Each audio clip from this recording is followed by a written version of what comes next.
ठाकरेंच्या शिवसेनेनंतर आता शरद पवारांच्या राष्ट्रवादी पक्षात फूट पडणार ही चर्चा गेल्या अनेक दिवसांपासून महाराष्ट्राच्या राजकारणात होते.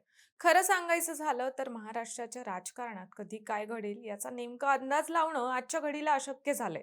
एकीकडे एकनाथ शिंदे यांच्या ऑपरेशन टायगरनं उद्धव ठाकरेंच्या शिवसेनेला मोठा धक्का देत त्यांचे 6 खासदार फोडल्याची चर्चा ताजी असतानाच आता महाराष्ट्राच्या राजकीय वर्तुळातून दुसरी एक खळबळजनक बातमी समोर येते. शिवसेनेनंतर आता महाविकास आघाडीतील दुसरा सगळ्यात महत्त्वाचा घटक पक्ष असलेल्या राष्ट्रवादी काँग्रेस शरदचंद्र पवार पक्षात अंतर्गत पातळीवर मोठ्या घडामोडी सुरू आहेत. माध्यमांच्या माहितीनुसार शरद पवारांच्या राष्ट्रवादीत सध्या उभी फूट पडण्याचे किंवा पक्षाचे अस्तित्व एका नव्या वळणावर जाण्याचे संकेत आहेत. शरद पवार यांच्या राष्ट्रवादीत अंतर्गत अस्वस्थता वाढण्याची कारणं काय? आता ठाकरे गटानंतर शरद पवार गटाला मोठा धक्का बसणार का?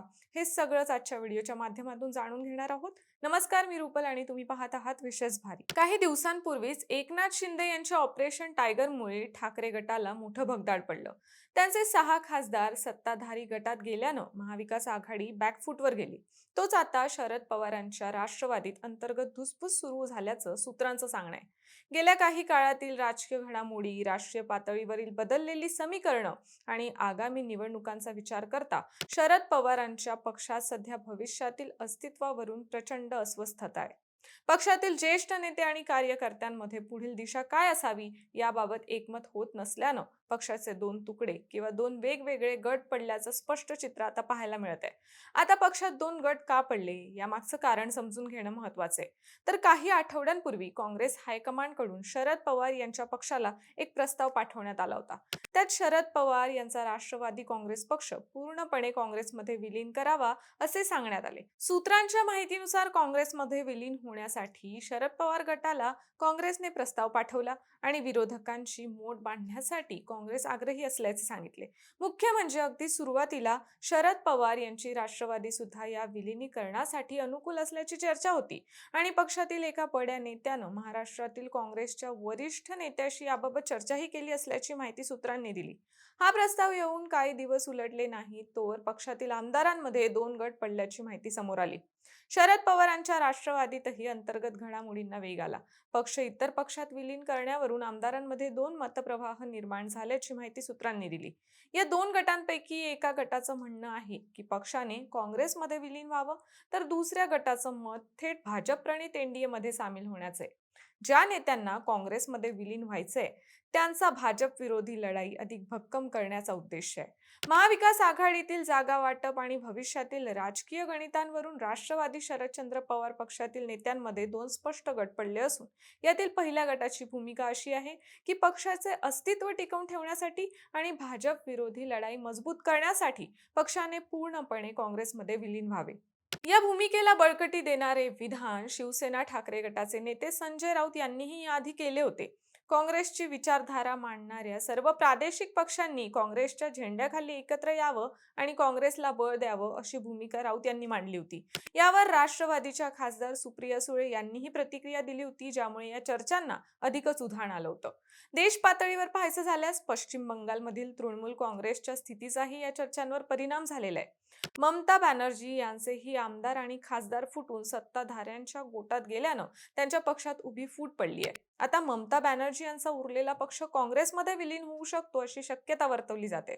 या पार्श्वभूमीवर काँग्रेसनं प्रादेशिक पक्षांना एकत्र आणण्याची रणनीती आखल्याचे स्पष्ट होत आहे आणि याच रणनीतीचा भाग म्हणून शरद पवार यांच्या पक्षालाही प्रस्ताव देण्यात आलाय. दुसरीकडे पक्षातील एका गटाला काँग्रेसचं भवितव्य फारसं उज्ज्वल वाटत नाही, त्यामुळे त्यांनी थेट भाजप सोबत जाण्याची भूमिका घेतली आहे. या मतप्रवाहाला बळ देणारी एक महत्त्वाची घटना म्हणजे केंद्रीय मंत्री रामदास आठवले यांनी शरद पवार यांना दिलेली खुली ऑफर. सांगलीत पत्रकारांशी बोलताना आठवले यांनी शरद पवार यांनी काँग्रेसमध्ये पक्ष विलीन करण्याऐवजी भाजपमध्ये यावे अशी थेट ऑफर दिली. याबरोबरच राज्यातील जमिनी पातळीवरही हालचाली दिसून आल्या. सध्या आपला गट विरोधी पक्षात असल्यामुळे मतदारसंघाची कामे करताना अडचणी येत असल्याची ही नेत्यांची भावना आहे, अशी माहिती सूत्रांनी एबीपी माझाला दिली आहे. एका वृत्तानुसार काँग्रेस हायकमांडचा विलिनीकरणाचा प्रस्ताव समोर येत असतानाच शरद पवारांच्या राष्ट्रवादीतील 3 आमदारांनी थेट भाजपा प्रदेशाध्यक्षांच्या बैठकीला हजेरी लावल्याचे वृत्त आले आणि हे आमदार भाजपामध्ये प्रवेश करू शकतात अशी चर्चा सुरू झाली. यावरून पक्षांतर्गत अस्वस्थता किती खोलवर पोहोचली आहे याचा अंदाज येतो. या सर्व एका पाठोपाठ एक घडणाऱ्या घडामोडींमुळे शिवसेना ठाकरे गटाचे 6 खासदार फुटल्यानंतर राष्ट्रवादी शरद पवार गटाचे खासदारही फुटणार का, याबाबत मोठी चर्चा सुरू झाली आहे.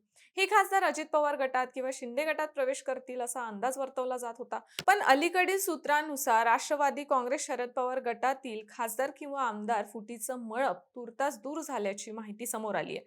पक्षात मोठे फेरबदल किंवा बंड होणार असल्याच्या चर्चांना पूर्णविराम मिळालाय.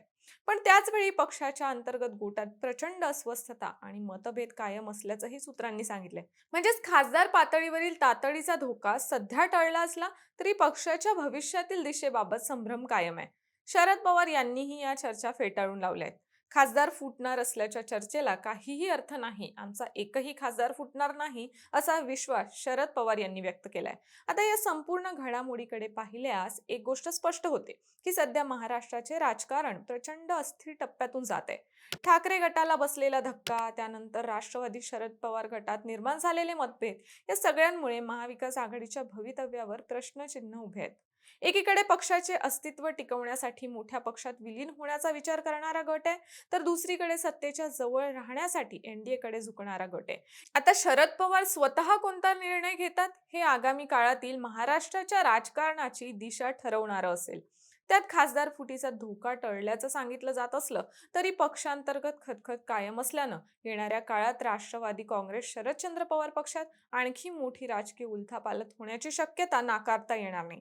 शरद पवार गटातील अनेक आमदारही सत्तेत जाण्यासाठी आसुसले असल्याची चर्चा आहे. अशा परिस्थितीत शरद पवार आपला पक्ष एकसंध राखण्यात यशस्वी होतील की नाही हे आगामी काळात स्पष्ट होईल. बाकी तुम्हाला याविषयी काय वाटतं हे आम्हाला कॉमेंट्समध्ये नक्की सांगा आणि विशेष भारीच्या यूट्यूब चॅनलला सबस्क्राईब करायला विसरू नका.